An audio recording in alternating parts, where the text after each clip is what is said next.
Reproduction, और species जिसकी वजह से डिटरमाइन होता है वो बोलते हैं रिप्रोडक्टिव आइसोलेशन। ठीक है, कि रिप्रोडक्शन के बेस पर एक स्पीशीज दूसरी स्पीशीज से अलग है। ठीक है, तो इसी को बोलते हैं रिप्रोडक्टिव आइसोलेशन। हमें अगर ह्यूमन और एलिफेंट और हॉर्स और जो है टाइगर में अगर डिफरेंस देखना होगा कि ये अलग अलग स्पीशीज हैं, तो क्यों ये डिफरेंट है? Because they have reproductive isolation. तो ये डिफिनीशन आ जाती है जो किसको डिफाइन करती है? रिप्रोडक्शन को और रिप्रोडक्शन के साथ स्पीशीज को। तो अगर कोई ऑर्गेनिज्म अपने ही जैसे नए ऑर्गेनिज्म, अपनी ही स्पीशीज का नया ऑर्गेनिज्म बनाता है तो उसे रिप्रोडक्शन कहा जाता है। और ह्यूमंस की बात करें, किसकी बात करें? ह्यूमंस। मैं ये बीच बीच में लिखते हुए भी चलूंगा, तो मेरा थोड़ा सा लेक्चर जो है वो डिस्क्रिप्टिव होता है बेटा, जिससे कि आपको थोड़ी कम मेहनत करनी पड़ती है। तो आपको केवल पढ़ने में ही मेहनत करनी पड़ती है, समझने में मेहनत करनी पड़ती है, और लिखने का पूरा काम यहाँ पर मैं करूँगा। आपको ये जो है डिजिटल नोट्स पीडीएफ फॉर्म में मिल जाएंगे।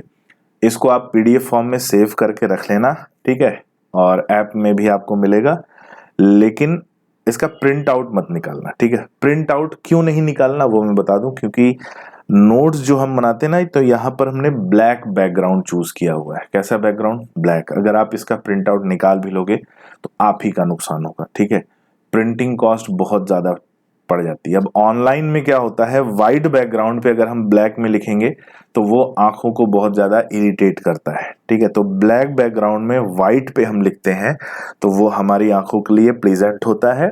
और बस ये है कि इसका प्रिंट निकालोगे तो पूरा ब्लैक पेज आएगा, कहीं कहीं छोटा छोटा व्हाइट लिखा हुआ है, तो प्रिंटिंग कॉस्ट आपकी बहुत ज्यादा बढ़ जाएगी। प्रिंटिंग वाला प्रिंट करने से मना कर देगा। ठीक है, मतलब 100 टाइम्स ज्यादा तक बढ़ जाएगी। तो इसलिए ऐसा नहीं करना, सेव करके पढ़ लो, लिख लो, क्वेश्चन करो। क्वेश्चन करने में कोई परेशानी नहीं है, क्वेश्चन करते जाओ। तो लिखने का काम अपन यही कर लेते हैं। ठीक है, तो ह्यूमंस में केवल और केवल कैसा रिप्रोडक्शन पाया जाता है? ह्यूमंस में पाया जाता है ओनली सेक्सुअल रिप्रोडक्शन। ठीक है, ह्यूमंस में कैसा रिप्रोडक्शन मिलता है?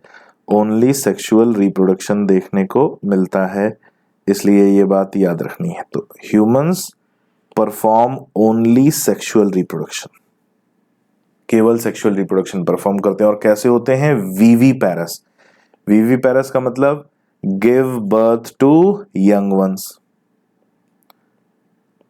Give birth to young ones. ठीक है, यंग वंस को बर्थ देते हैं, एग ले नहीं करते, वीवीपैरस होते हैं। और रिप्रोडक्शन के बेस पर